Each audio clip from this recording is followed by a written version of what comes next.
Aê. Vamos lá. Mas falta 5 minutos. Aí, agora. Pessoal, boa noite. Boa noite aí a turma que está sempre nos prestigiando aqui no canal da Orquestra Popular do Cerrado. E hoje a nossa live vai ser sobre contrabaixo. Né? Nós temos feito aí uma série de lives sobre vários naipes da orquestra. Fizemos sobre saxofone, que inclusive bateu o recorde, né? Até agora deu mais de 500 visualizações. O pessoal é bom mesmo. Teve o trompete, tivemos semana passada o guitarrista, o Andrew Solt, falando sobre guitarra, o papel da guitarra na orquestra. E hoje nós temos a honra de receber o Bruno Rejan, que é professor de contrabaixo do curso de música da UFG, lá em Goiânia. E também é membro da banda Pequi, que é uma co-irmã nossa, né? É uma banda estilo Big Band, com muitos sopros, e que está inserida dentro do ambiente universitário como a Orquestra Popular do Cerrado. Eu gostaria de passar a palavra rapidamente agora. Nós temos também o Claudinei aqui conosco, né? Apresentar rapidamente e depois eu passo a palavra. O Claudinei é o baixista da orquestra. Nós temos dois baixistas, o Iago e o Claudinei. E ele está aí participando com a gente nessa live, né? E depois ele vai poder falar um pouco. E eu sou o Alexandre Teixeira, né? Eu sou o coordenador geral do grupo e também trombonista, né? Na verdade eu prefiro muito mais sentar no naipe e tocar do que mexer com papelada, né? Isso é normal no músico. E nós temos o Helder. Vou passar a palavra para ele agora, que é o nosso regente. Boa noite, pessoal. Mais uma vez estamos aqui, né, nessa série de lives. Hoje contamos com a presença do Bruno Rejan, um excelente contrabaixista, faz parte de uma big band, né, assim como a nossa, a banda Pequi. E hoje ele vai falar um pouco da sua experiência pessoal e também da sua experiência como contrabaixista numa big band, falando da função das principais... Tá falando para ele agora, que é o nosso regente. Em uma big band, né? Então, eu vou passar agora a palavra para o Bruno, para ele falar um pouco, né, da sua trajetória musical e acadêmica, falar um pouco da sua vida musical e depois a gente entra no assunto mesmo, contrabaixo na big band. Bruno, com você. Opa, boa noite, Helder, boa noite, Alexandre, boa noite, Claudinei. Boa noite. Todo mundo que está aí nos assistindo também no Facebook, boa noite a todos. É um prazer. Obrigado, Alexandre, pelo convite. Para falar um pouquinho desse instrumento, né? Que é o nosso xodó, o contrabaixo. e bem, espero que seja um tempo que a gente possa dividir bastante informações úteis e que seja proveitoso para todos vocês que estiverem assistindo. Bem, minha trajetória, ela começa na infância, né? Com uma família de músicos, meu pai e meu avô, eles são instrumentistas, né? Meu avô já não toca mais há algum tempo, por escolha, mas eu tenho certeza que a música está ali dentro. Mas eu cresci vendo eles tocarem, né? E principalmente meu pai, que era músico profissional, trabalhava com isso mesmo, tocava em bandas, né, de baile e tal. Então eu acompanhei ele, vendo ele estudar em casa, vendo ele tirar repertório, né? Acompanhava ele em alguns ensaios também. Eu já pequenininho era bem curioso, queria ver como é que funcionava, né, a interação dos músicos e tal. Então a minha trajetória começa aí, na infância, em casa, né, convivendo com música, né, principalmente esse universo da música popular brasileira. Meu pai escutava muita música do tipo da MPB, né, da MPB da década de 70, 80, né, Gal Costa, Gilberto Gil, os álbuns do Djavan, muita coisa do Tom também, Secos e Molhados. Então eu convivia vendo ele escutar essas músicas e tirar esse repertório, né, por uma questão de afinidade e também por uma questão de trabalho. Tinha bastante coisa do repertório que ele tinha que executar, né, nas apresentações, então fazia parte desse processo. Então eu comecei do violão, na verdade, não foi do contrabaixo, né? Comecei na brincadeira mesmo, como várias crianças na classe, e pelas revistinhas de música, né? Aprendendo aquelas letrinhas lá, cifras, né? E olhando aquelas bolinhas, tentando colocar os dedos e descobrindo novos acordes. E depois depois eu tive algumas aulas no projeto da escola, continuei estudando sempre de forma autônoma também, e tendo esse contato também em casa. Meu pai não era muito de parar para ensinar a gente, mas ele tinha uma coisa assim, ele ficava observando a gente estudar, e de vez em quando ele passava lá e falava, esse negócio está errado. Mas ele não falava o que era, ele só falava que estava errado, né? Então, eu fui, ao longo da minha adolescência, logo comecei a ficar muito interessado por música e comecei a me ligar em vários ambientes que se faziam música, né? Então, entrei para a banda da escola, comecei a tocar, a escola era uma escola que tinha uma relação com uma igreja, né? Então, haviam apresentações dos cultos ao longo da semana e nos finais de semana também eu participava. E nisso acabei também começando a frequentar a igreja, a tocar nos grupos da igreja. Então, a minha diversão, assim, de fim de semana era ensaiar com a galera da igreja, né? Ficar tocando domingo de manhã e domingo de noite. Então, a minha adolescência ela foi bem musical, assim, nesse ponto. Né? Teve muita prática, né? nesse sentido, né? De tirar a música, de ficar ensaiando, de tentar e achar, né? como que eu toco isso, como que eu toco aquilo. Na igreja tem não sei se alguns de vocês já tiveram essa experiência, mas tem algumas igrejas, uma das que eu participei que tinha isso, tinha uma coisa bem legal, que foi uma experiência muito bacana para mim, que era os cantores, eles começavam a cantar sem nenhuma introdução, sem nada, só começava a cantar o hino, abria-se o hino da harpa e começava a cantar. Aí você tinha que descobrir que tom que estava. As músicas muitas vezes eu nem conhecia, então eu ficava perdido, assim, olhando pro tecladista, meu Deus, onde que ele está indo? Eu passei por isso. Isso é ótimo, é uma super escola isso aí. Então eu passei um cara nisso, né, na Assembleia de Deus, né, tocando, né, durante a minha adolescência. E aí depois comecei a me interessar um pouco mais por música formal, né, assim, não por música formal, mas eu quis entender um pouco mais, né, os códigos que a música tinha, as questões de ler partitura e tal. E aí fui estudar um pouco mais, fui para a universidade, fiz o curso de educação musical, né? Na época eu queria até uma especificidade do instrumento, mas como não tinha, né, na minha cidade, e seria um pouco difícil para mim sair, eu optei por fazer o curso de educação musical. Na verdade não me arrependo, porque ajudou muito a minha formação. Eu sempre gostei de dar aula também, então a questão do ensino também sempre esteve ligada, né, ao meu processo de formação. E aí depois fiz o mestrado em contrabaixo acústico e performance, né? E o meu contato com o baixo acústico vem da academia também. Eu tive contato com a professora Sônia Rai, né, na UFG, e lá eu comecei a me interessar um pouco mais por baixo acústico, ainda na graduação, né? E aí comecei a estudar um pouco de baixo acústico e acabei finalizando nesse mestrado em baixo acústico, utilizando as minhas experiências que eu já tinha do elétrico, né, e desenvolvendo isso no baixo acústico. E sempre continuei estudando também através de masterclasses, né, de cursos, festivais, né, participei de festivais com o Arthur Maia, que é um grande contrabaixista que faleceu, né, nos deixou faz pouco tempo, com o Arismar do Espírito Santo, com o Tiago do Espírito Santo, com o Ney Conceição. Então eu sempre tentei manter também uma rotina por busca de conhecimentos, mesmo que não fosse num ambiente formal, né, assim, de continuidade, né? E sempre estudando também sozinho através dos métodos, né, através de videoaulas.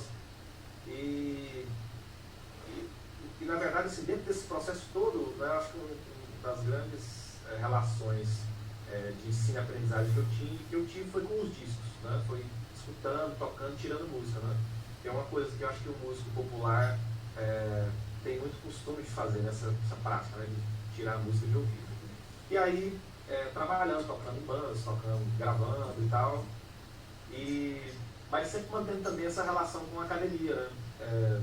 Logo depois que eu fiz o mestrado, eu também desenvolvi alguns projetos e acho que no final da minha graduação, para o início do meu mestrado, eu entrei na banda Vicky, quando eu entro nesse projeto, ali em 2009, 2010 mais ou menos, que é quando eu entro no projeto. E aí continuei essa relação, né, com a academia também, mas participando de outros projetos também, né, diálogos professores também e produzindo também artigos, produzindo materiais de pesquisa. E ao longo desses anos, né, a universidade foi demonstrando um interesse em abrir mais cursos para a área de música popular, né, e logo, né, foi abrindo curso de guitarra, foi abrindo curso de bateria, curso de saxofone, né, e aí o tão sonhado, né, o contrabaixo chegou a vez, né, no ano passado, né, houve um concurso, e aí esse ano eu entrei, né, eu fiz a prova, passei no concurso, e entrei, né, para o time de professores da área de música popular para lecionar baixo elétrico e baixo acústico. Que legal, hein? Então, o resumão é mais ou menos isso. Legal. O Bruno, assim, só uma dúvida. Durante o mestrado, o seu contato com o baixo acústico foi música erudita, música popular também? Porque música erudita também faz parte da sua formação. É porque a gente tem um baixo acústico que é utilizado tanto na música erudita como também na música popular, né? Sim. Então, na minha formação especificamente, eu tive menos contato com o repertório de música erudita. Porém, eu estudei as técnicas, estudei arco, né? Estudei coisas que são próprias do contrabaixo acústico aplicado em repertório de música erudita. Mas não quer dizer que ele não pudesse ser utilizado também em música popular, né? E foi exatamente o que eu fiz, né, na minha pesquisa do mestrado, né? Porque na minha pesquisa eu utilizava o arco para a execução de repertório popular. Então, para a improvisação, para a execução de um samba, de jazz, né? Mas a base, né? A base de sonoridade, de técnica de arco, posicionamento de braço, posicionamento os golpes de arco, né? As arcadas, tudo isso veio, né, do ensino, vamos colocar assim, de música erudita, né? Bruno. Os métodos, né? O Bilé, os métodos do Rabá, foram os mesmos métodos que são utilizados para um aluno que está inserido no curso de música clássica, música erudita, né? Foram alguns dos métodos que eu também estudei, né, para desenvolver essa parte técnica, né? Mas a parte do repertório, eu quase exclusivamente estudei mais o repertório popular, né? Eu utilizei os recursos técnicos, mas aplicados mais dentro do repertório de música popular. Bruno, então, esse instrumento grandão aí atrás é o baixo acústico, né? Exatamente. Não é um violoncelo. Não é um violoncelo, é um violãozão, né? É isso que eu queria te perguntar justamente, porque geralmente quando a gente vê o baixo acústico tocando jazz, tocando MPB, usando o pizzicato, né? Ou seja, dedilhando as cordas, não usando o arco. O arco. Isso. Você usou o arco, é possível usar. Sim, super possível. É uma pesquisa, na verdade, em andamento. Eu falo assim, andamento porque é contínuo, né? Como música a gente está sempre querendo se atualizar disso, né? O meu primeiro instrumento é o baixo elétrico, né? Então, eu ainda me sinto desenvolvendo elementos musicais que eu penso assim, nossa, um dia eu quero estar nesse lugar. E uma das coisas que eu gostaria de alcançar com o baixo acústico é conseguir desenvolver essa linguagem, né, do arco, né, de uma forma mais popular, mais brasileira. Assim como a gente já tem vários instrumentistas que fazem isso, por exemplo, com o violino, com a viola, com a rabeca, né? Então, e mesmo que não seja nesse lugar do solista, né, isso me ajudou muito a tocar esse instrumento em algumas orquestras populares, por exemplo. Eu toquei durante quase 3 anos na orquestra do estado do Mato Grosso, que era um projeto desenvolvido em parceria com músicos do Brasil inteiro. Então, ela não era uma orquestra que ela tinha músicos fixos, mas a maioria dos músicos que participavam do projeto, a presença deles era recorrente, né? Então, algumas edições só, em alguns concertos que eu não consegui participar, e é outro contrabaixista. Mas no período que eu estive, eu fiquei durante um tempo bem frequente. Todo mês eu estava lá no estado de Mato Grosso, lá em Cuiabá, e a gente, né, tocava em 2 ou 3 concertos por mês lá. E nesse projeto, o repertório era todo de música popular. Porém, os arranjos e a instrumentação era toda, digamos assim, uma instrumentação tradicional, era uma camerata, né? Então, eram cordas, né? Cordas friccionadas, né? Violino, viola, cello e contrabaixo e percussão. Às vezes tinha alguns instrumentos de sopro, principalmente madeira, né? Fagote, né? Oboé, flauta. Então, a sonoridade do da orquestra era uma sonoridade, digamos assim, mais clássica, mais erudita, mas o repertório era popular. Então foi uma escola também muito importante, muito boa para mim. E eu pude, digamos assim, testar, pude colocar em prática um pouco dessa minha pesquisa, dessa minha forma de ver, né, os elementos da música popular, mas utilizando, por exemplo, o arco. Né? Legal. Bruno, você acabou respondendo uma pergunta que eu queria fazer para você sobre essa questão do contrabaixo acústico usar o arco. Porque eu assisto muitos baixistas com contrabaixo acústico, mas nem todos usam o arco. A técnica é a mesma para quem for estudar para arco carbolino, para cello, porque eu também não achei método para estudar com contrabaixo com arco. Eu não sei se usa o mesmo método desse caso e usa com arco. Então, os métodos para o uso de arco, você vai achar os métodos específicos para baixo acústico. Porque a técnica para você segurar o arco, né, no baixo acústico é diferente da técnica utilizada pelo violino, diferente também da técnica utilizada pelo cello. Mesmo que deixa eu pegar o arco aqui só para te mostrar, tem duas técnicas, né, assim, que são mais utilizadas, que é a pegada alemã, né, e que é a pegada francesa, que é parecido com o que o cellista usa, né? Mas não é exatamente a mesma coisa. Então, se você pegar um método para cello, né, você vai fazer uma adaptação. Como já existem bons métodos ensinando a pegada, né, do estilo francês para baixo acústico, então seria melhor você ir atrás de um método específico. O método Billet tem, é um método francês, do François Rabat, do Rabat também é um super método. Eu posso depois escrever e mandar para você alguns nomes específicos para baixo acústico, tá? Aí eu disponibilizo assim, específico para arco, eu digo, né? Sim. Mas não é difícil, tá? Você achar literatura sobre isso, específica para baixo acústico, tá? Sobre a técnica de arco. Você acha também, inclusive, alguns bons professores do universo da música erudita, da música clássica, né? Com vídeos, né, no YouTube, ensinando como é que é a pegada, como é que é a posição, tanto do arco alemão, né, que é essa, que é assim, como do francês, tá?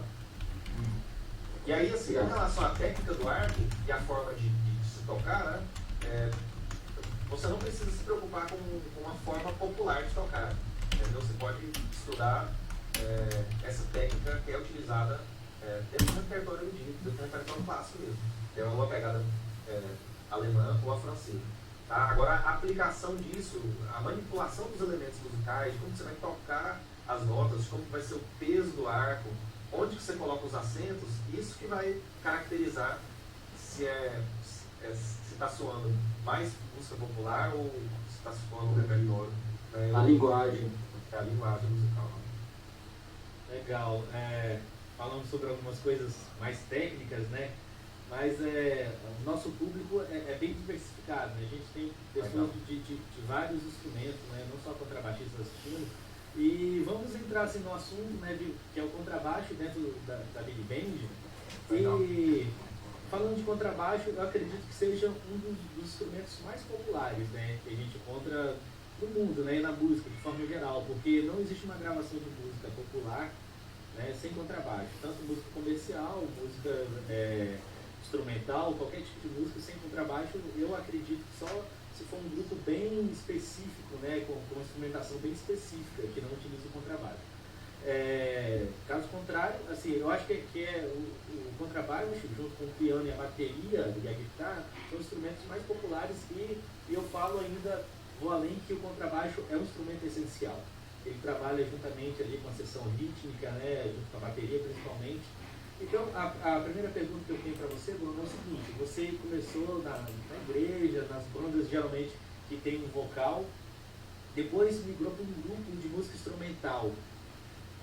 Qual a diferença de você tocar baixo, por exemplo, em um grupo de música vocal, né, ou então de música comercial, e você tocar numa Big Band? Porque a gente tem numa Big Band uma instrumentação, por exemplo, de mais ou menos aí de 15 a 20 músicos tocando nos tuts na mesma hora, então é uma massa sonora e o baixo ainda, pela própria característica dos graves, né, da quantidade de harmônicos, né, daquilo dependendo da situação e do contrabaixista, aquilo se embolar e a gente não conseguir entender, entendeu?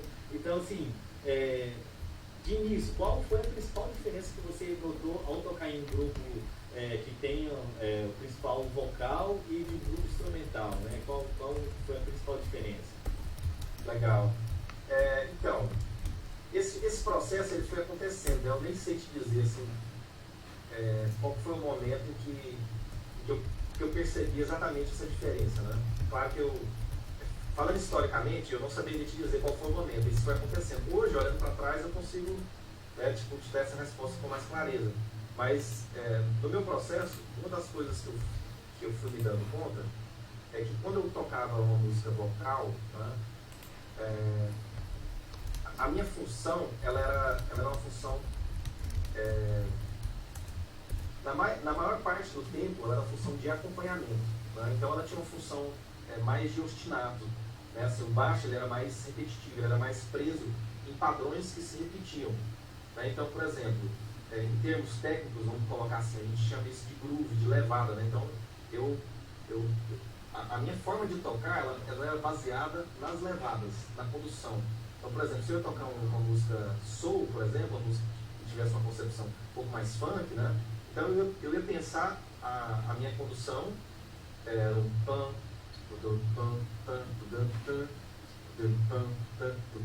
e era como se esse padrão fosse sustentar a música para que a melodia principal, que é o vocal, fosse trabalhada, né? Então, na maior parte parte do tempo, né, a minha função ela era dentro desse lugar, né, do acompanhamento, em desenvolver um diálogo com a harmonia, né, ou seja, tocar um desenho melódico que estivesse coerente com os acordes, mas que estivesse bem ligado com a bateria, né, para fazer pulsar ritmicamente a música.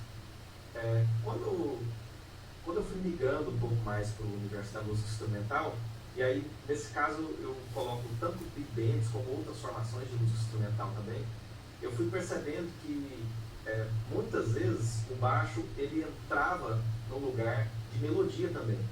E ele desempenhava também a função melódica, né? E além dessa função melódica enquanto primeira voz mesmo também, tinha aquela função que era o momento do solista, que é a coisa da improvisação, né? É como, né, tipo, como se você estivesse num palco, e aí agora, beleza, agora vai pra frente, que agora é a sua vez de cantar. Aí você vai lá cantar, fazendo um improviso, né, tocando, né? Então, na música instrumental, essa função que o baixo sai, vamos dizer assim, ó, lá da zaga, né, ele sai da zaga e vai lá para a zona de ataque, para agora sim, agora eu sou, né, o centroavante do time, agora eu vou improvisar. Isso acontece com mais frequência, né? E mesmo que não seja só nessas sessões que são próprias para improviso, são próprias para o destaque, vez ou outra o baixo ele se mistura com os instrumentos principais, né? Ele faz um tute, ele dobra uma melodia, às vezes junto com o trombone ou com os saxofones, que é uma melodia principal, né, da música. Então, só um parênteses, a gente vê nos arranjos geralmente as partes graves, né, trombone baixo, barítono baixo, fazendo alguns tutes escritos. Então, sim, exatamente. Então, eu fui percebendo que além dessa forma de tocar pensando na estrutura rítmica, né, harmônica, vamos colocar assim, né, que era uma estrutura de fazer a música pulsar, também tinha essa forma de pensar melodicamente, né? Então o universo da música instrumental foi abrindo a minha cabeça para enxergar também essa forma de colocar o contrabaixo como um instrumento melódico, né, dentro das músicas também.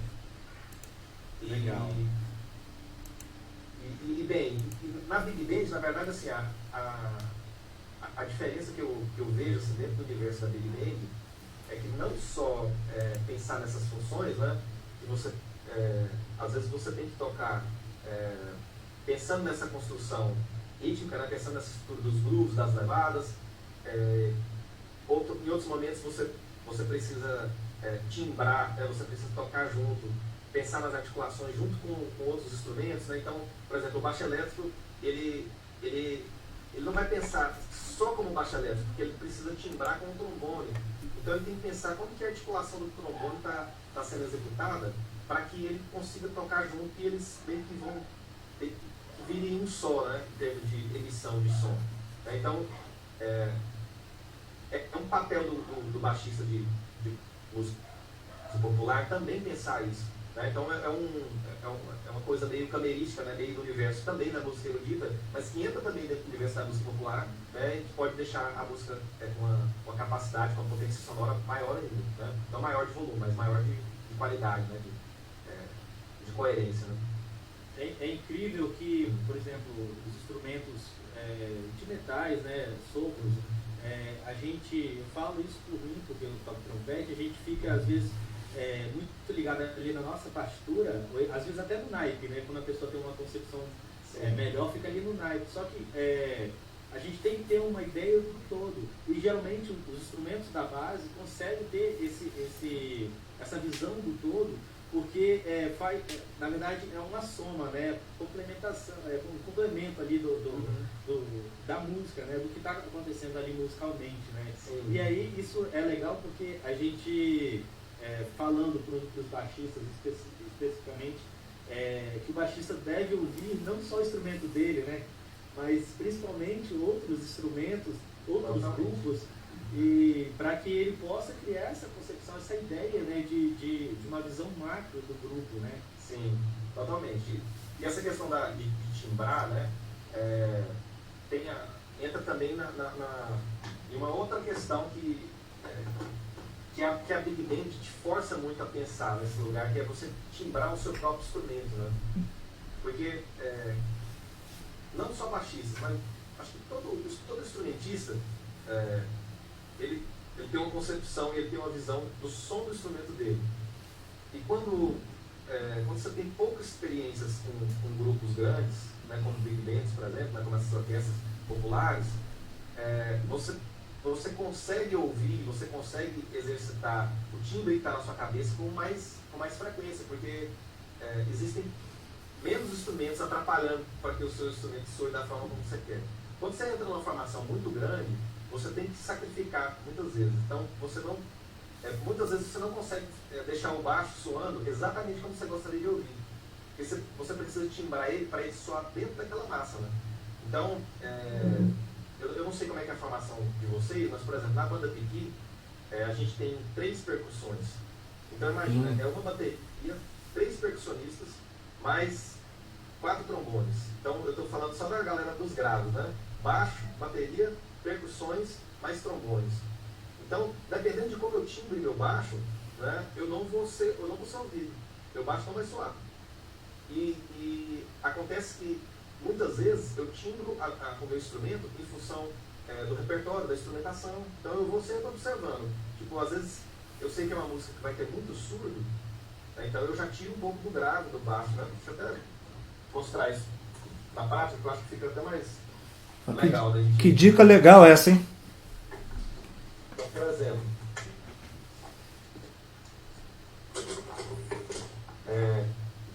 quem tiver de fone vai dar para apreciar melhor, viu? Tá dando para ouvir? Tá bem legal aqui. Então, olha só. Esse é um som que, assim, ok.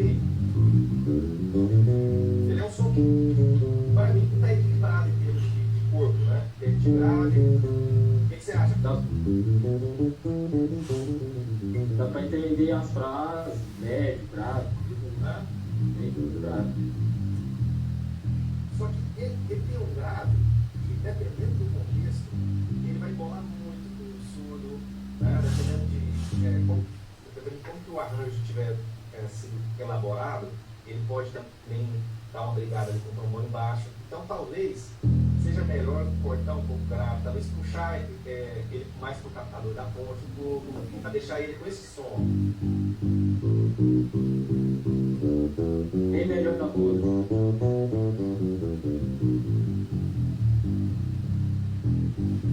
Ele continua com o peso, né? Mas a voz dele começa a vir empolgar mais. Né? Isso. Ó, vou voltar para o som que estava.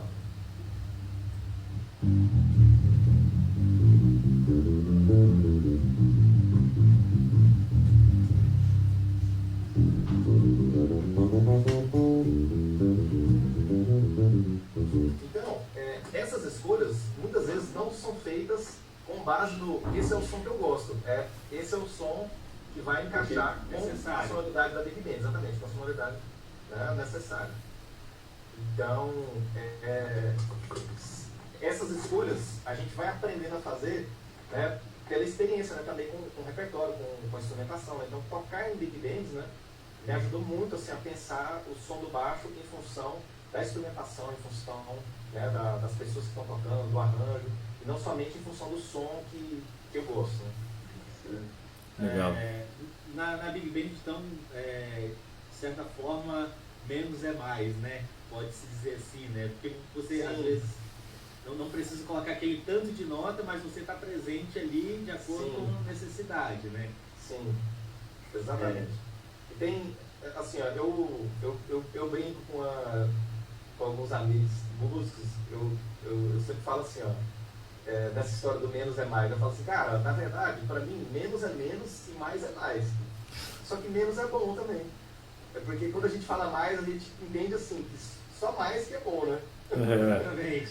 Aí, na verdade, a frase vem para, né, criar esse dilema aí, né? Que o menos é mais, ou seja, menos é bom, né? É como se fosse isso, né?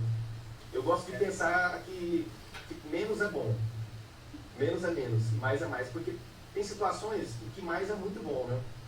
E que menos também é muito bom. Porém, é claro, né? Se valendo dessa frase, né? No sentido em que ela é mesmo, na Big Band, o menos é sempre mais. O menos é sempre bom. E isso você só vai aprendendo na prática, né? Tipo, eu gosto de tocar virtuosisticamente, né? Eu gosto de estudar e de encaixar mais notas, mas você vai percebendo que, às vezes, por exemplo, o baixista adora tocar isso, né? Ó. Notas mortas, né? E às vezes na Big Band isso não aparece. Aí é um esforço totalmente desnecessário. Você está lá tocando, né? Podia tocar só.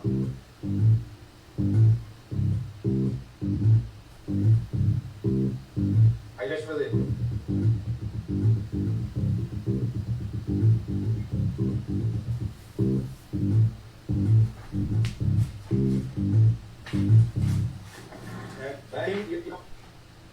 Tem alguns arranjos que a gente tem aqui, inclusive alguns arranjos americanos, que eu analisando e o compositor, o arranjador, colocou exatamente as notas por baixo, certinho escrito. E aí eu falei assim, poxa, mas será que dessa forma não vai ficar um pouquinho vazio, sem peso? E aí quando a Big Band todo mundo toca, aí eu entendi o sentido, né? Dá todo sentido. Na verdade está tudo no ponto certo, encaixado de forma como deve ser.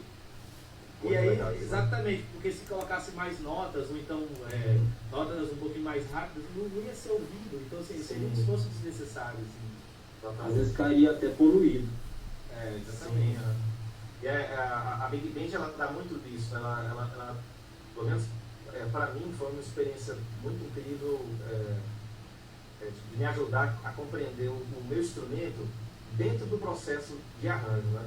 Que é uma coisa que às vezes a gente pensa pouco também, né? O músico, e aí eu não sei como é que isso é para outros instrumentistas, mas para mim como baixista, muitas vezes eu pensava o baixo muito nesse lugar, assim, o baixo, o groove, ou então o som, sabe? Tipo assim, a frase. Então assim, a minha cabeça estava toda no baixo. E aí tocar numa Big Band me fez, tipo, observar o que estava acontecendo nos naipes de trompete. Aí às vezes eu queria fazer uma frase, porque é muito típico do músico popular, né? Você complementar algumas coisas que o arranjo não te deu, né? Às vezes só tem uma cifra lá e você sabe, cara, uma sétima maior? Então beleza, então eu posso tocar. Eu posso fazer isso, né? Porque eu estou tocando notas do acorde e tal. Mas se a sua cabeça está naquilo que você pode fazer, né? Na frase, no som do baixo, aí você se desconecta do arranjo. E às vezes o arranjo já tem várias coisas acontecendo ali, né? Que você precisaria tocar só. E aí isso já faria o arranjo ficar enorme, né? E aí você manter o um som, né, denso, um som pesado, ritmicamente ia contribuir, e as frases que estavam sendo desenvolvidas pelo trompete ia acontecer de forma mais clara. Então eu comecei a tocar, às vezes, em trechos que eram fáceis, que eu, na minha cabeça, assim, ele de tocar, beleza. Aí, ao invés de eu ficar pensando que frase que eu ia fazer, eu começava a tocar, já que estava meio que no piloto automático, né? Aí eu começava a tocar e ficava ouvindo a Big Band inteira. Eu ficava tocando e observando. Aí começava a fazer sentido o pouco que eu estava tocando. Aí o menos que eu estava tocando, eu estava entendendo por que era menos e não mais, né? Legal, legal. É bom ouvir essas experiências, assim, né? Que a gente pensa que cada instrumento deve ser solista, ele deve aparecer a todo momento, né? E a gente entende que em grupo grande, cada instrumento tem uma função num lugar específico. Sim, né? sim. E o resultado, né, do conjunto, né, do todo, que é o mais importante. E pegando agora esse assunto, esse gancho, né, esse assunto, como que é o trabalho, por exemplo, você até falou a respeito dos instrumentos graves, né, de percussão e de trombone, e como que é esse trabalho do baixo com a bateria, né? Geralmente o baixo sempre encaixa com a batida do bumbo, ou então pode fazer algo diferente, né? Porque eu pelo menos sempre ouvi, o baixo tem que tocar junto com o bumbo da bateria, geralmente nas bandas mais bandas vocais, bandas populares, né? E como que é esse trabalho de baixo e bateria? Porque eu acho que no contexto, principalmente da Big Band, o baixo e a bateria são os dois instrumentos responsáveis pelo ritmo ali, né? Principalmente, por exemplo, no jazz que tem o walk bass, ou então numa levada dentro do samba, o baixo contribui justamente para segurar o ritmo, o andamento ali, né? Sim, então, como é esse trabalho de baixo e bateria? Como você vê isso? Então, ele parte, né? Eu acho que ele parte desse lugar, né? Ele parte de um lugar em que os dois estão extremamente juntos, e na minha opinião, ele se amplia para um lugar onde os dois conseguem tocar separados, mas eles continuam ligados, né? Eles não estão juntos no mesmo ponto, mas eles estão conectados ali. Então, o que eu posso dizer sobre isso é o seguinte: o ponto de partida é o bumbo, né? Eles sabem disso e tal. Geralmente, né, as notas mais graves são as notas que vão dar referência para o baixista pulsar, né? Então, por exemplo, se o baixista vai tocar um Ijexá, né, que é um ritmo afro-brasileiro, né, que pulsa.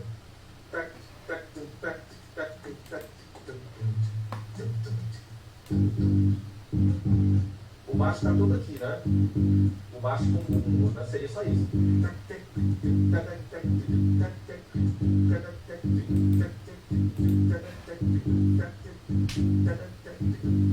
Mas o baixo pode entrar um pouco nessa célula aguda, né? Pode sair um pouco desse grave, né?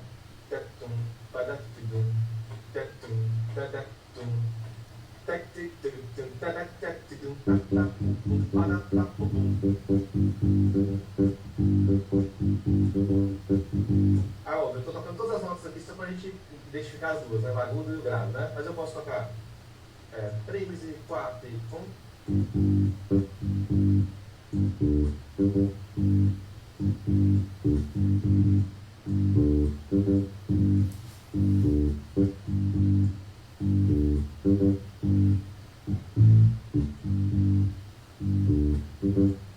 E o bumbo está sem parar. Então eu saio um pouco dele, entro numa outra célula, mas continuo voltando a pulsar junto com ele, né? E aí, dependendo, obviamente, de como tiver a música, eu posso espaçar isso, né? Ou distribuir isso para isso não ficar carregado, né? E eu continuar mantendo. Agora, óbvio, vão ter momentos que a gente vai perceber que a única coisa que a gente vai precisar mesmo vai ser o... Né? Porque, por exemplo, se é um arranjo em que os naipes, vamos supor, de saxofone e trompetes estão desenvolvendo essa célula, né, que é uma célula do agudo, né, que é uma célula que geralmente acontece mais em instrumentos agudos. Se esses instrumentos, por exemplo, estão desenvolvendo uma linha melódica que trabalha ritmicamente essa célula, talvez não tivesse tanta necessidade do baixo fazer isso. Mas se ninguém estivesse desenvolvendo essa célula, seria uma possibilidade do baixo sair um pouco do bumbo, mas continuar dentro do ambiente do Ijexá. Então, por isso que na construção de grupos elevados dentro do espectro da música brasileira, principalmente, é muito importante o baixista conhecer não só os elementos graves que compõem o ritmo do estilo, né? Mas também os demais instrumentos. Então, por exemplo, quando ele vai tocar samba, é importante ele entender que o baixo parte da relação do tamborim, obviamente, né? Desculpa, do surdo, né? Parte da relação do surdo.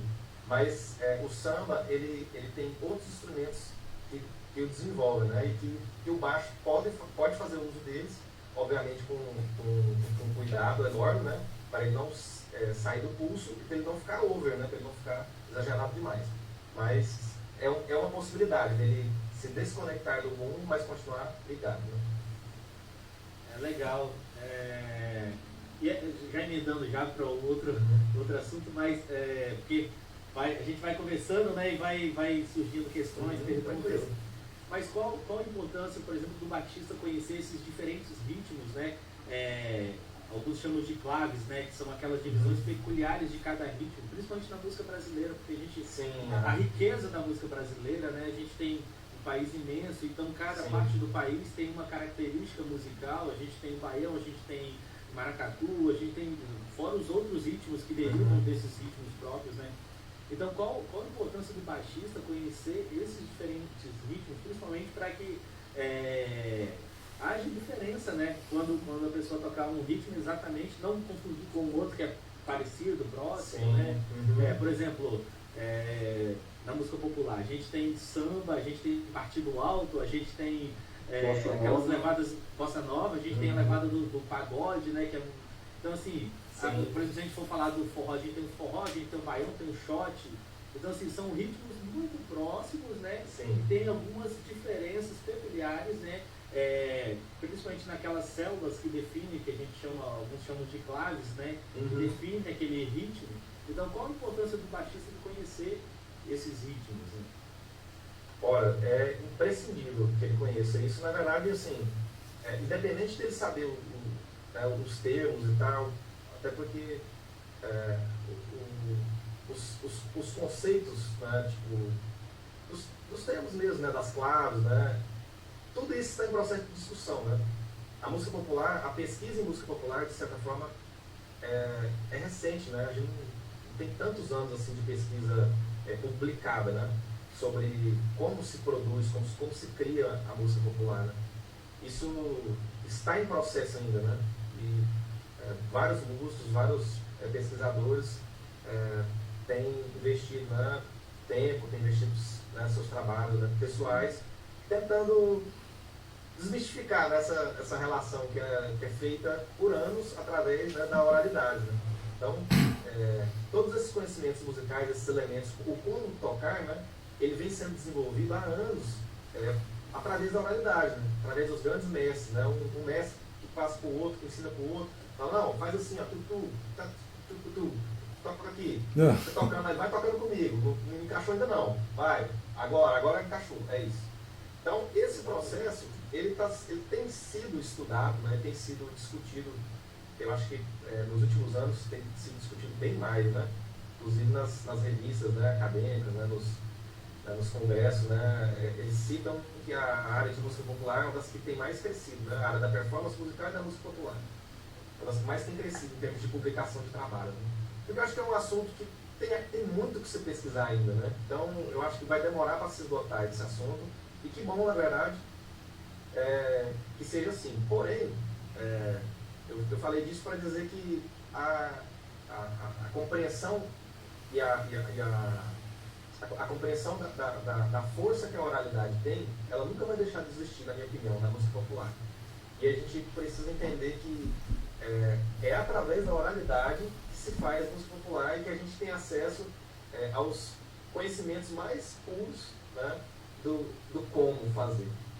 Então, em outras palavras, pegar os discos referenciais, né, colocar eles para ouvir, tocar junto e fazendo essas análises minuciosas que a gente de certa forma está fazendo aqui também, né, conversando, né? Mas essa questão da articulação, dos acentos, porque a gente raramente vai encontrar materiais sobre isso. Né? Então, os materiais sobre música popular brasileira, a maioria deles, né? Eu digo isso não só os de contrabaixo, né? Em geral, assim, eles trazem, no máximo, a subdivisão rítmica. Né? Mas, como você vai tocar aquela subdivisão rítmica, poucos deles trazem. Né? A gente já tem, como eu disse, né, algumas pesquisas falando sobre esse ponto, né, já mencionando que, por exemplo, quando a gente tem aquele, né, o ta-ta, ta-ta-ta, ta-ta-ta, ta-ta-ta, que a execução disso sempre tem um ponto de diminuição, né? Ninguém lê ta-ta, ta-ta-ta, ta-ta, sempre é ta-ta, ta-ta-ta, ta-ta-ta, ta-ta-ta, ta-ta. A segunda sempre é uma nota cortada, né? Mas na partitura vai estar escrito lá um pontinho de diminuição em cima, né? Eu aqui na UTC, eu sempre, nos ensaios, sempre, eu acho que a maioria do pessoal já até sabe a minha frase. Eu falo, cocheias curtas, o tempo todo. Porque na música popular é algo básico, é fazer as cocheias curtas. Justamente para que a gente tenha uma certa. Para que não puxe para trás, né? Leveza, né? Arrastado. Então, assim. E isso é um elemento da oralidade, né? Isso faz sentido porque isso, quando a gente vê nos livros, né, sobre divisões, a divisão tá lá como se a gente tocasse todo o valor da nota, né? Então, assim, e isso a gente aprende na prática, né? Então, música popular precisa... E tem um lance ainda que, às vezes, né, falando sobre essa questão da Constituição, né, dos elementos que da música popular brasileira, às vezes esse pá, pá, pá, pá, pá, às vezes ele é pá, pá, pá, pá, pá, pá, às vezes ele é tercinado, né? Então, assim, esse é um dos elementos afro, né, dentro da música brasileira, né? Que é essa mistura, né, do 3 com 2, né? Do que é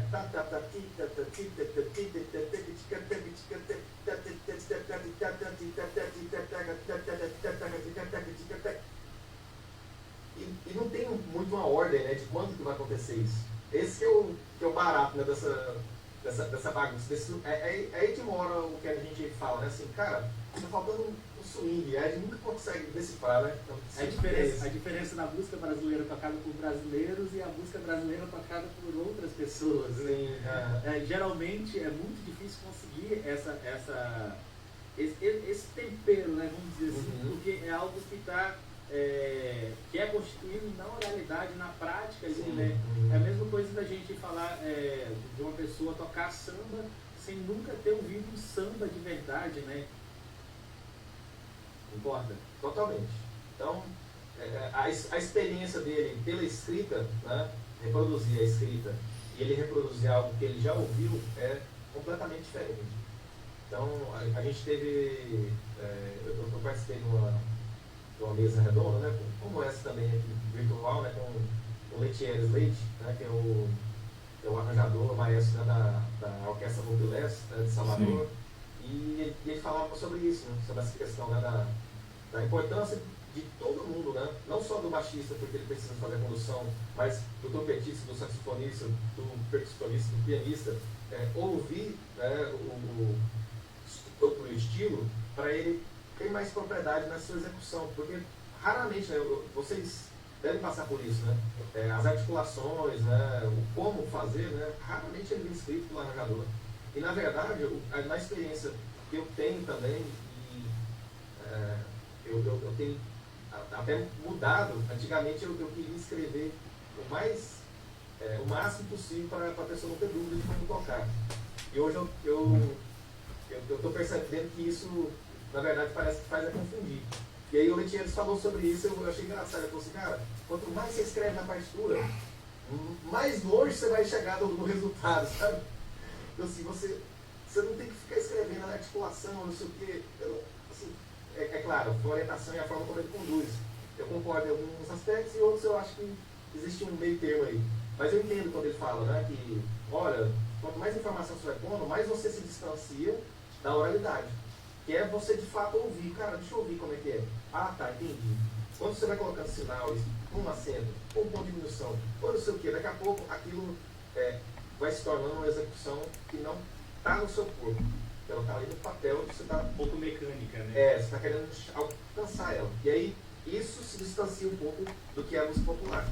Eu fiz esse rodeio todo, né, para falar, quando você me perguntou da importância do baixista saber, que o baixista, ele precisa ouvir os discos de referência. E é só nesses discos que ele vai encontrar essas minúcias. Porque isso não se encontra em método. Né? Se você tiver a sorte de ter um professor que sabe sobre isso, ele pode te encurtar o caminho, né? Falar, né? Olha, vamos escutar isso aqui, ó. Essa nota aqui é mais curta do que a segunda. Então, a gente escreve pam, pirem, terem, mas a gente não lê essa colcheia pontuada inteira, né? A gente dá uma cortadinha nela aqui, né? Você toca pá, dá um respiro, pá, pá, dá. Em samba, por exemplo, né? A gente vai ver que as transições de samba, tem até só um parênteses, tem um método aqui, inclusive é um método excelente, que ele chama, vê se dá para vocês verem. Contrabaixo brasileiro. De quem é? Quem é o autor? O autor. Não tá dando pra ver.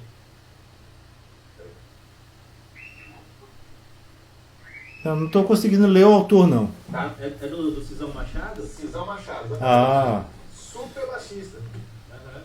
Só que, claro, o método não foi escrito por ele. O Cisão tocou. E é isso que os músicos, né, os grandes mestres, eu não estou colocando aqui em xeque uma obrigação ou não obrigação, né, do músico saber registrar o seu próprio trabalho, né? Mas eu acho que a gente está tendo a sorte, na verdade, de estar tendo pessoas que também são da rua e que estão entrando para as universidades para também tentar contribuir um pouco mais com esse processo. Eu, modéstia à parte, me enquadro nesse lugar, né? Eu vim mais da rua do que da academia, e agora estou dentro da academia, estou tentando também colocar dentro da academia esses processos que são processos da oralidade. Mas a maioria dos grandes mestres, né, como o Cisão, né, como o Bororó, como o Jorge Helder, eles vêm desse universo da execução. Então, ele não está pensando se é uma semicocheira. Na cabeça dele, ele fala, cara, toca o samba, ele já vai tocar. Ele não vai pensar, ele não vai pensar nisso, ele só vai tocar. Executar. E aí, o que acontece? No processo de escrita, para fazer aquilo ser entendido, né, sempre existe um atalho. E aí, esse atalho, ele mata toda a minúcia, que é exatamente o que você estava dizendo. Essas minúcias que diferenciam o samba do bossa, um samba partido, um samba mais do pagode, né? Então, uma coisa, por exemplo, na concepção de samba e bossa nova, geralmente a gente encontra materiais que escrevem os dois sendo quase que a mesma coisa. A única diferença está aí no andamento e um pouco no timbre, né? Mas quando a gente ouve as gravações, por exemplo, do grande mestre, que é o Jorge Helder, aí você vai ouvir, você para, não, cara, deixa eu ouvir mesmo, assim. Um dia eu estava fazendo isso e colando, assim, peguei o fone, inclusive, falei, gente, ele não está tocando, não tem essa nota, pá, pá, só tem isso aqui, ó. Exatamente. Só ia falar aí. Quem faz o tu é só o bumbo. As cabeças. É só o bumbo que faz. Só que olha só a sacada dele. Ele não toca assim, ó, semínima, sem parar. E aí, talvez você encontre alguém, alguns trabalhos falando isso. Não, a bossa nova é mais semínima. Mas não é semínima também. É tipo, ele toca a primeira semínima curtinha, como se fosse uma colcheia pontuada. Exatamente para deixar para deixar descoberto esse bumbinho que faz aí esse do bumbo, ele toca meio que sozinho, então faz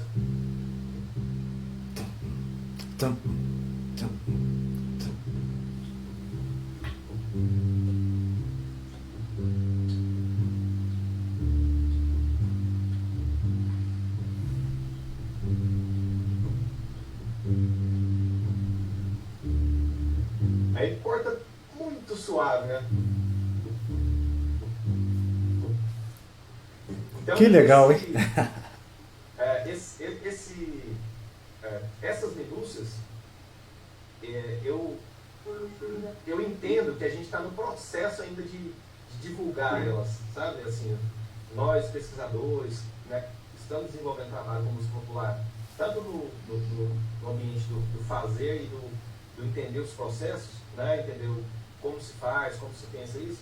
A gente está nesse processo ainda de perceber essas relações e divulgar isso enquanto métodos, né, novos trabalhos, né, didáticos. Né? Bruno, Mas, oi. pegando a deixa nisso que você está falando, qual outra literatura você poderia sugerir aí para o pessoal? Então, olha só, essa do Cisão, ela é excelente porque mesmo quando eu falo assim que os materiais não trazem, né, esse como, não é tipo, né, falando assim, o material não presta, né? Mas é porque assim, é um processo, né? A gente está nesse processo, né, de melhorar todo o trabalho que a gente tem. Por outro lado, a maioria desses materiais, eles já dão um salto enorme, que esse trabalho do Cisão, por exemplo, é o seguinte, é um CD com o Cisão tocando e tem as transcrições completas de tudo que ele tocou. Então imagina, você já tem um grande atalho, né, pro estudante, né? Sim. Ele já não vai precisar tirar nem a divisão rítmica, qual é o ritmo, e nem qualquer melodia, qual são as notas. Né? Então, o trabalho dele, por exemplo, ele pode pegar esse material e sair fazendo esse trabalho de marcar as articulações, né? Não para ele ficar lendo aquilo, mas para ele ir observando, né, e fazendo um trabalho mais interpretativo, né? Isso, um trabalho interpretativo. Para ele é como aquele trabalho do baixista que toca o repertório erudito, que ele vai fazendo, marcando as arcadas, né, anotando quanto tempo que ele demora em cada nota ali e tal. Então seria mais ou menos um trabalho como esse, só que ele vai marcar a parte da articulação, né? Se é uma ligadura, se é uma nota um pouco mais fraca, um pouco mais forte, né? Essa parte das dinâmicas, das articulações, ela é toda descoberta, né? Então é um estudo, por exemplo, que o estudante pode fazer, né? E aí, se ele faz isso, por exemplo, em uma música, ele já vai ter uma visão muito mais clara desse processo de execução, né? E ele, como eu disse, né? eu não acredito que esse estudo seja para fim de leitura, né? Esse estudo é para fim de compreensão do som mesmo. Você, cara, então se eu toco essa nota mais... Não está escrito colcheia, está escrito semínimo, mas essa primeira nota ela é quase uma colcheia, se não ser colcheia, né? Uhum. Então, muitas vezes na concepção das levadas de samba, por exemplo, a gente tem uma indicação para acentuar o 2, e às vezes não é um acento muito brusco do 2, às vezes é só diminuir a duração da primeira nota, né?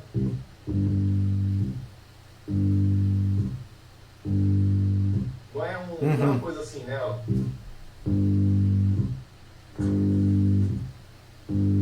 Então, esse exagero, ele vem talvez de uma falsa interpretação de que a primeira nota é igual à segunda.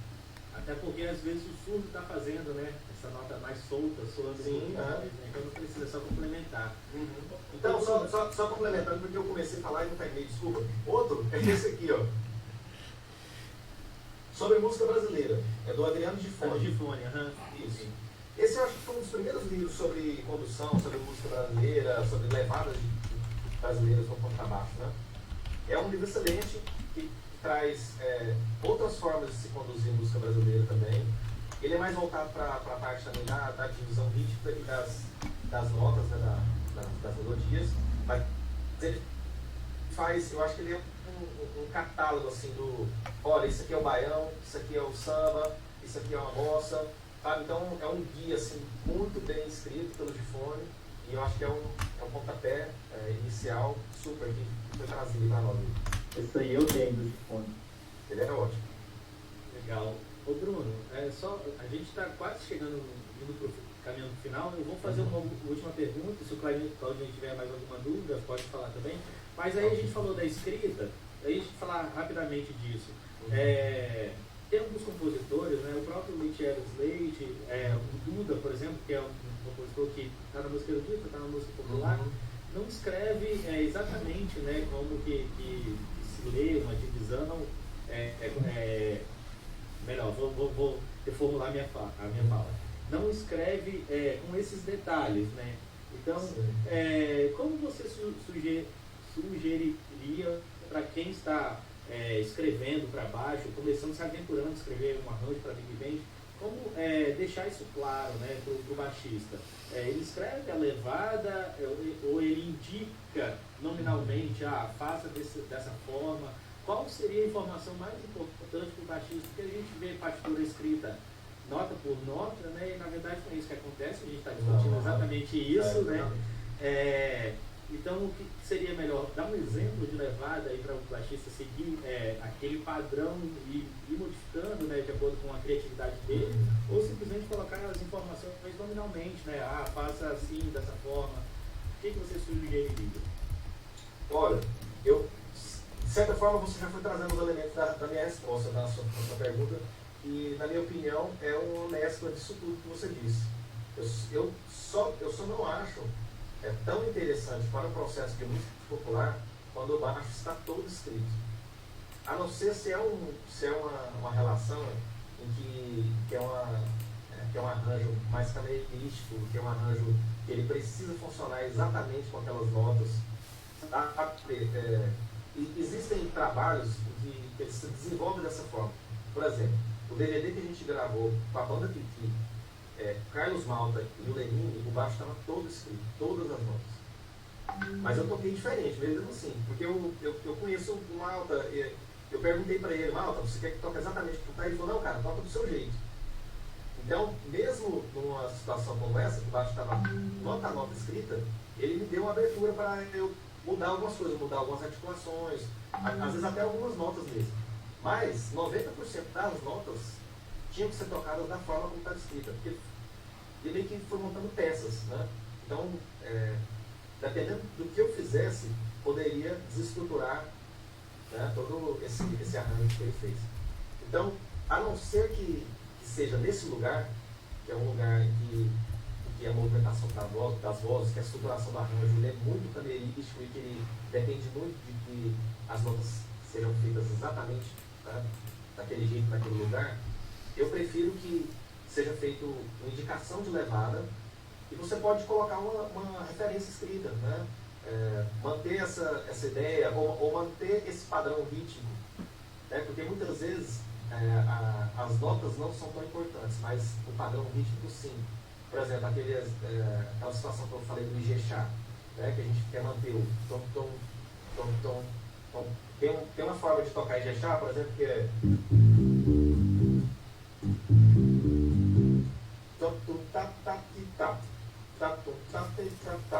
então, por exemplo, se o arranjador escreve somente uma figura rítmica embaixo dos acordes, ou se ele sugere esse desenho, né? Sugere esse desenho uma vez e aí coloca continuar de forma similar, mantendo a estrutura rítmica. Já fica claro, eu acho, para o baixista, né, que ele vai ter que fazer.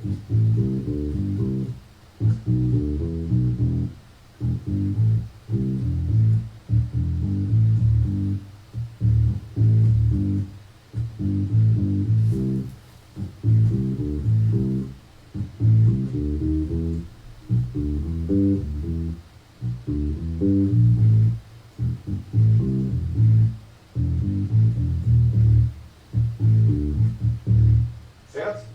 Então, essa é uma forma que eu particularmente gosto de ler, né? Quando eu vejo assim, fica bem claro para mim assim. Então, aí tipo, eu não, na minha execução, eu já sei que assim, cara, vai nessa pulsação que o arranjo ele vai soar se você mantiver isso, né? E aí, óbvio, tem alguns trechos, né, e isso eu acho legal. Por exemplo, tem alguns trechos que ele abre possibilidades, muitas possibilidades, né? Para o baixista tocar de um jeito X ou Y, né? Então, quando eu como arranjador também, quando eu escrevo algum arranjo, né, que eu quero que o baixo soe daquela forma, aí nesse momento eu escrevo as notinhas do jeito mesmo que eu quero que soe. Então, por exemplo, tem algum momento que eu quero, né, que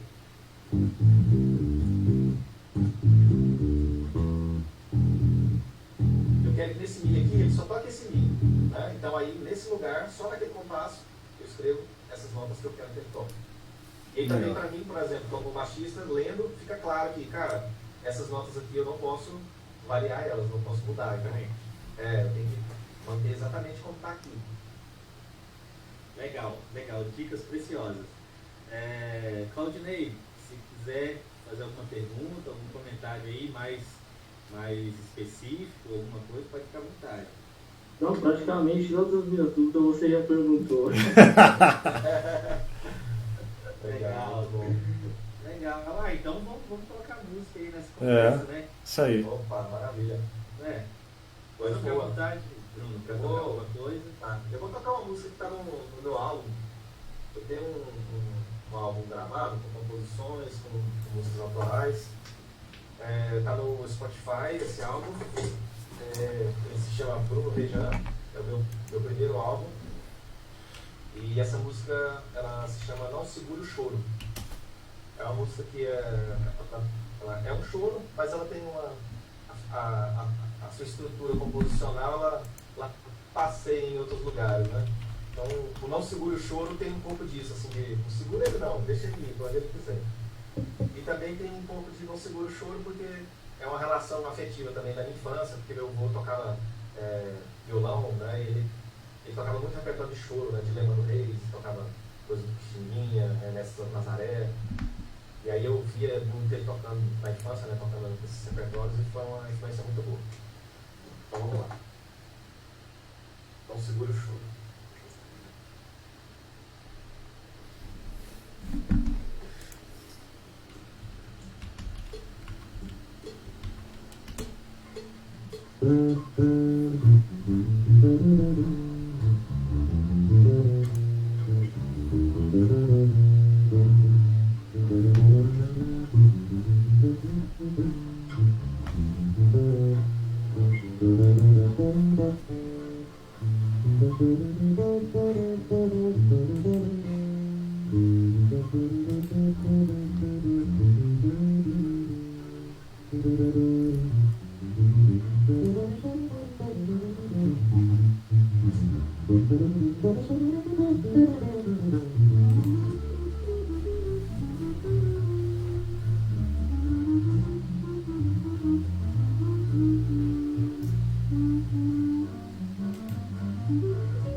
Bravo!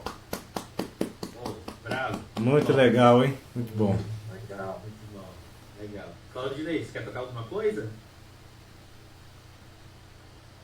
Liga o microfone, Claudinei. Microfone. Ah, agora sim. Não, hoje eu tô só ouvindo aqui hoje. Parabéns. Tá bom. Aqui tem uma pergunta aqui pro Bruno. Quem era o clarinete que gravou contigo, Bruno? Fala de novo, que eu não ouvi o Alexandre. Quem era o clarinete que tocou contigo na gravação? Ah, o clarinetista é o Ademir Júnior. Ó. Ademir Júnior no clarinete, trombone é o Rafael Rocha, Uhum. acordeon Chico Chagas, na bateria daqui de Goiânia, Guilherme Santana. Acho que é isso, essa música é um quinteto. Legal. Legal. Tem alguma pergunta do Facebook aí, Alexandre? Não. O pessoal hoje não perguntou nada não. Bruno, Fala, Felipe. eu percebi na hora que você foi fazer o acompanhamento do baixo, Uhum. você trouxe a mão aqui para perto do braço. Isso. Você fez isso para deixar a nota, como que eu posso dizer, sem muita batida, para deixar ela mais suave, para acompanhamento. Isso, exatamente. Para deixar o som mais escurinho, bobo, de propósito, né? Eu vi Deixar que você deu umas menos- puxadas, e como Isso. se fosse prédios. Como se fosse exatamente, para deixar com menos ataque, né? Como o que é, nessa composição específica, na interpretação dessa música, né? Eu queria trazer um pouco desse lugar choro bossa, né? Porque ele tem um pouco de choro meio bossa nova, né? Então a marcação do choro canção, ela vem dos 7 cordas, por exemplo, né? Ele é mais cadenciado mesmo, ele é menos seminho, igual eu estava comentando, né? Ele é mais o choro, né? Quando ele é feito, né, pelo violão, ele tem mais esse movimento, né? Seria mais alguma coisa.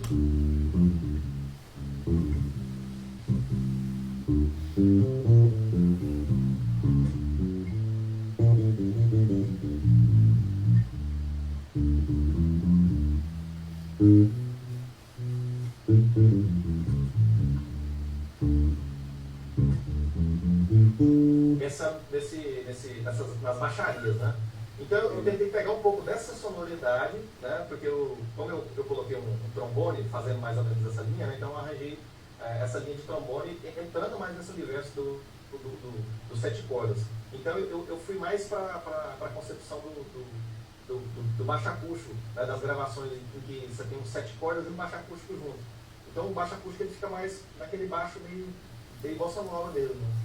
Então de vez em quando então eu quis deixar essa sonoridade para a voz médio grave do trombone ficar mais, né, à mostra. Legal.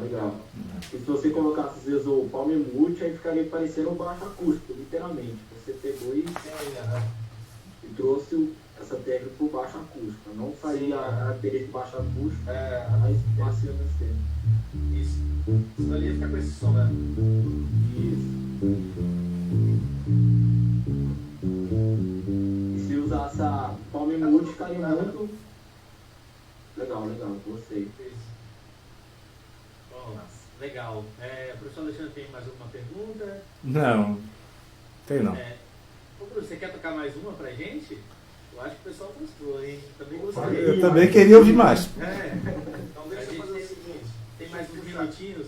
Então eu vou fazer o seguinte, você toca mais uma pra gente aí, e aí no final você dá um endereço das suas redes sociais e onde encontrar o seu disco, onde encontrar o seu trabalho, YouTube, ok?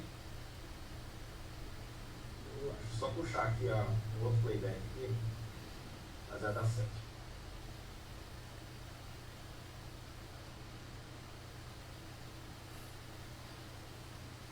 Vou tocar uma outra do meu disco, mas essa aqui é um pouquinho mais balançada.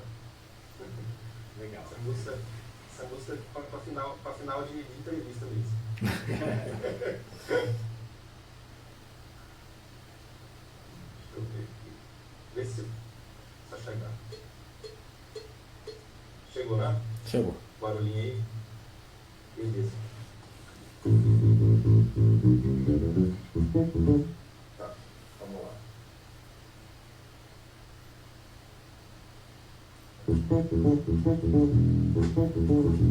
Essa música está no meu álbum também. Ela se chama Forró do Goiás. É um jeito que a gente costuma falar aqui, né? Onde que é isso? É no Goiás. É no Goiás, aí. Eu não estou te ouvindo. Né? Tá sem microfone, Elton. Pois é, eu ia justamente falar para multar aqui para a gente ouvir. Ah, tá. Porque às vezes tá tocando. Não, Aí só a gente aqui. Tá. Bruno continua. essa música aí, essa música você tá usando mais o médio, né? Isso. Como essa música eu queria trazer um pouco daquela sonoridade mais nordestina, né? E é bem comum, né? No baixo, né, em música nordestina, né? O som ser mais médio agudo.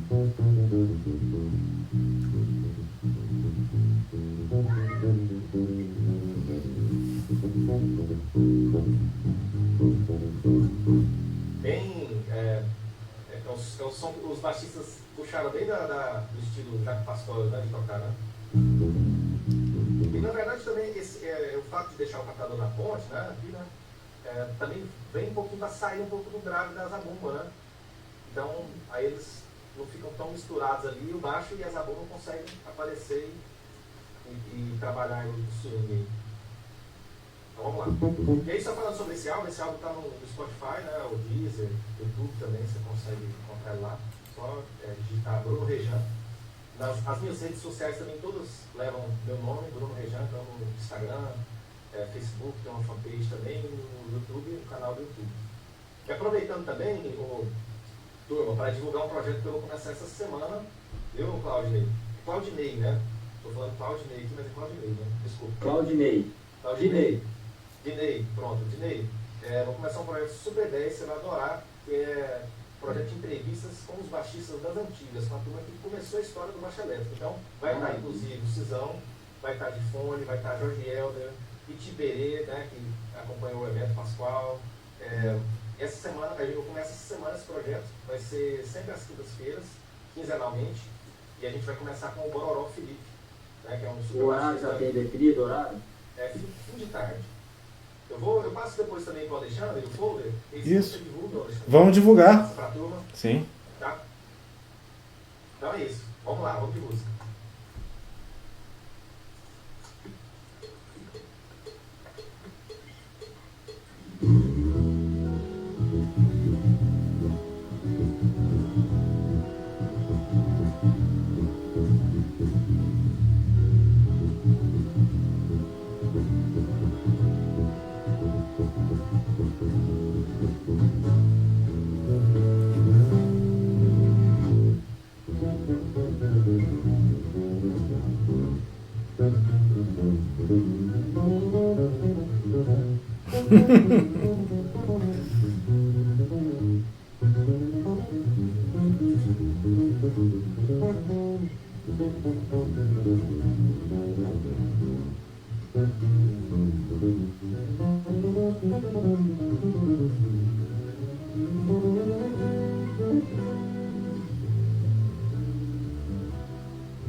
Bravo! Muito Fantástico. bom, muito bom. Pena que a gente está chegando já passamos um pouquinho do nosso horário. Então eu já aproveito aqui para te agradecer, Bruno, por esse tempo aqui, experiências maravilhosas, exemplos práticos aí que a gente pôde ver. Muito obrigado mesmo, a gente agradece em nome da UPC, da Universidade Federal de Uberlândia, da DICULT, que é a Diretoria de Cultura, que está apoiando a gente com esse projeto. E agora eu deixo a palavra para o professor Alexandre para finalizar, e se você também quiser falar alguma coisa, fica à vontade. Beleza. Bem, pessoal, agradeço muito ao professor Bruno Rejan, foi fantástico, foi um aprendizado, e o início, né, eu espero que o início de uma grande parceria aí, a gente tem sempre tentado se aproximar da banda Pequi, mas não tivemos oportunidade. E uma das coisas boas dessa pandemia é que a gente está fazendo coisas que antes a gente não conseguia fazer, né, Bruno? Exatamente. Que maravilha. Pode ter certeza que essa parceria só está começando agora. É isso aí. Que bom. Fico feliz demais em poder dividir um pouco das minhas experiências com vocês. Muito obrigado, Alexandre, pelo convite. Prazer. Claudinei, obrigado pela presença, pelas perguntas. Espero que tenha ajudado, né, você aí nas suas questões, e que possa você possa também se sentir motivado para continuar pesquisando, estudando cada vez mais. A ideia é essa, né, dividir conhecimento, dividir informação, e é isso. Estamos juntos, para o que vocês precisarem, tá? Podem contar comigo. Tá? Ok. Nesse processo de divulgação, de pesquisa da música popular, do contrabaixo brasileiro, do contrabaixo popular. Estamos juntos. Obrigado, Bruno. A gente semana que vem vai ter aí na nossa live uma discussão, uma conversa sobre a bateria na orquestra. Então eu conto com todos aí na semana que vem. Até mais, pessoal. Maravilha, obrigado a todo mundo que estava assistindo também no Facebook. Valeu.